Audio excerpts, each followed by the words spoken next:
उत्तर प्रदेश सरकार ने नवरात्रि के दौरान दुर्गा सप्तशती पाठ और रामायण कराने का आयोजन करने का निर्णय लिया है। इस वक्त हमारे साथ बातचीत के लिए मौजूद हैं समाजवादी पार्टी के लोकसभा में नेता सदन और सांसद मुरादाबाद एस.टी. हसन साहब। सर, अगर बात करें तो किस तरीके से इस फैसले को देखते हैं? नवरात्रि के दौरान दुर्गा सप्तशती का पाठ होगा और रामायण का पाठ भी कराया जाएगा, जिलाधिकारी को निर्देश भी दिया गया है।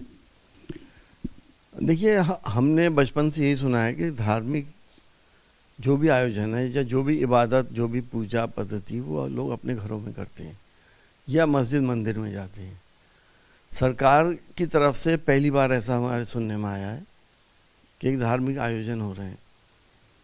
हमें धार्मिक आयोजन से दिक्कत नहीं है, उसको पॉलिटिसाइजेशन से हमें दिक्कत है। और अगर धार्मिक आयोजन हो रहा है तो हम ये समझते हैं कि अल्लाह, ईश्वर, गॉड, वाहेगुरु ये एक ही शक्ति है और सब लोग अलग अलग तरीक़ों से इसको याद करते हैं। तो क्यों ना और मज़हबों के हिसाब से भी ये इबादतें की जाएं। अगर पाठ हो रहा है तो मुस्लिम्स के तरीक़े से भी उसको याद किया जाए, सरदारों के तरीक़े से भी करा जाए और क्रिश्चियंस के तरीक़े से भी उसको करा जाए। तो क्या आप ये मानते हैं कि जिस तरीके से हिंदुओं के लिए पाठ कराया जा रहा है, मुस्लिमों के लिए भी जो उनके त्यौहार होते हैं उसमें कराया जाए, और जो ईसाइयों के लिए होते हैं, सिखों के लिए होते हैं, उनके लिए भी कराया जाए? जाहिर है, जब एक मज़हब के मानने वालों के लिए कराया जा रहा है तो बाकी मज़हब के मानने वाले भी तो हिंदुस्तान के रहने वाले हैं, इसी प्रदेश के रहने वाले ही पैदा हुए हैं।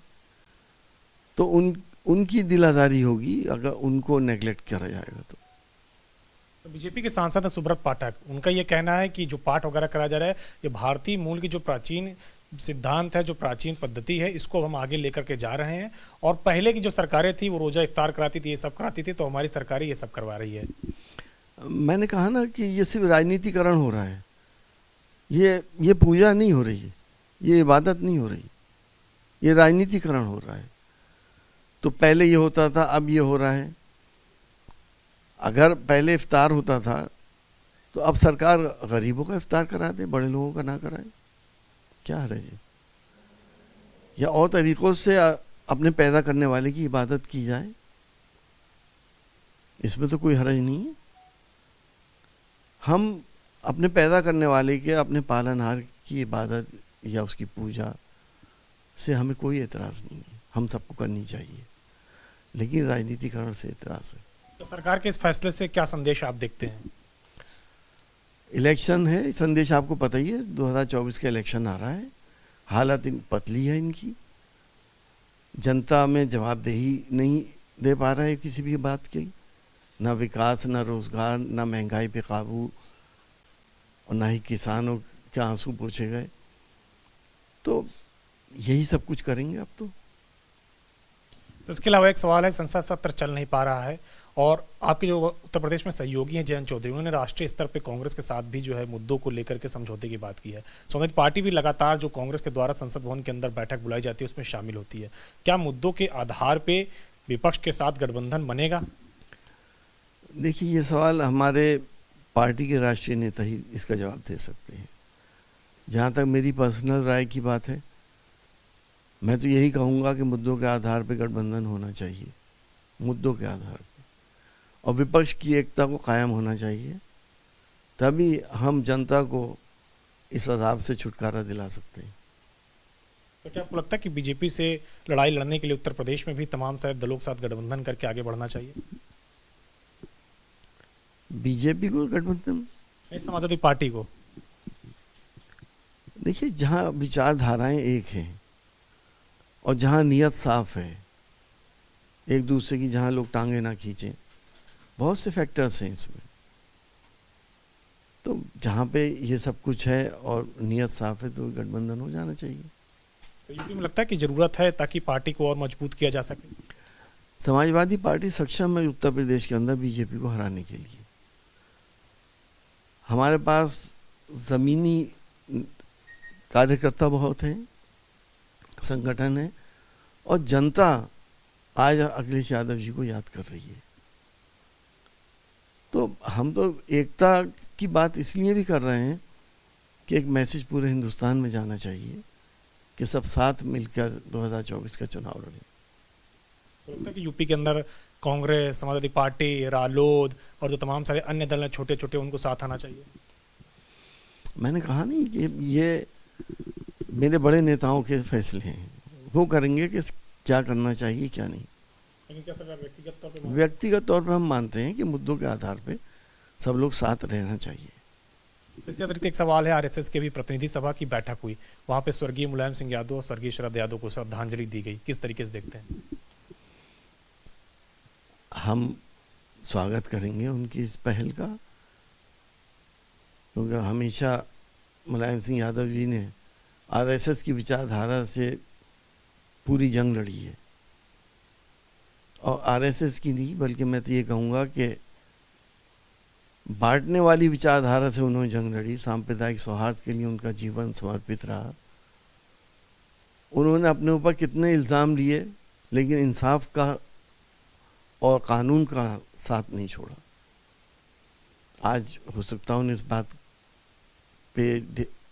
इस बात को उनको ध्यान आया हो कि मुलायम सिंह यादव जी जैसा देश में नेता पैदा नहीं हुआ जिसने देश की उस संस्कृति को, प्यार मोहब्बत को, गंगा जमुनी तहजीब को आगे बढ़ाया, और वही नेता इस देश को आसमानों की बुलंदियों पर ले जा सकते हैं जो हमारी प्यार मोहब्बत और गंगा जमुनी तहजीब को आगे बढ़ाए।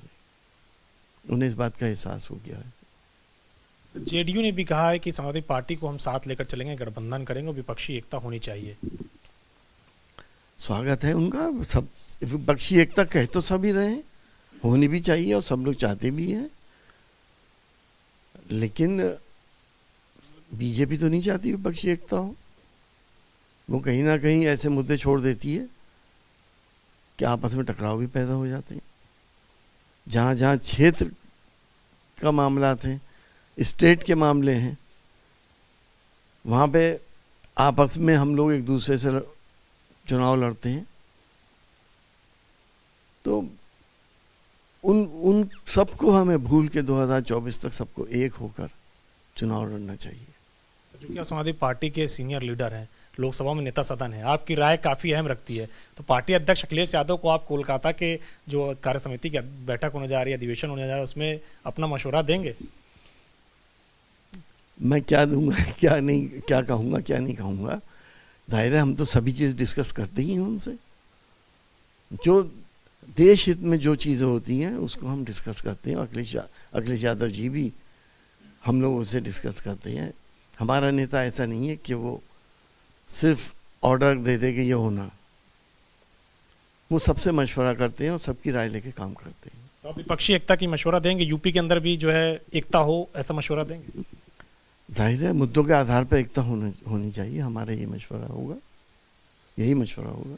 सर एक आखिरी सवाल है, अगर बात करें तो निकाय चुनाव आने वाले हैं और आरक्षण की जो तैयारी है वो कर ली गई है, सुप्रीम कोर्ट में कभी भी वो जमा करा के उसके बाद तारीख घोषित हो सकती है। बीजेपी की अगर बात करें तो तैयारी अपनी कर रही है, बसपा भी तैयारी कर रही है, अपने सभी सांसदों को अब ड्यूटी पे लगाने जा रही है जिससे कि निकाय चुनाव में ज़्यादा से ज़्यादा सीटें जीती जा सके।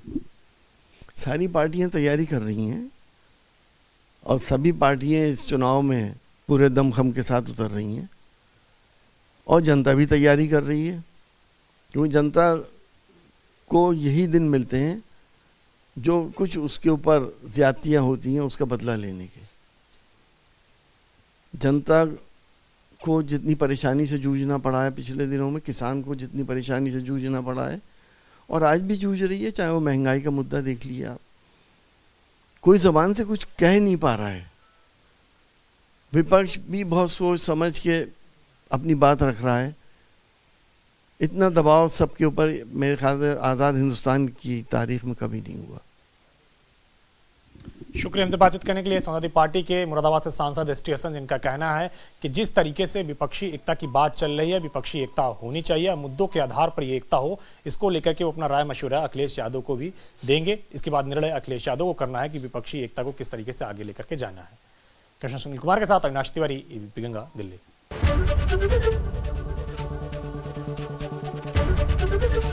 एबीपी गंगा, खबर आपकी, जुबान आपकी।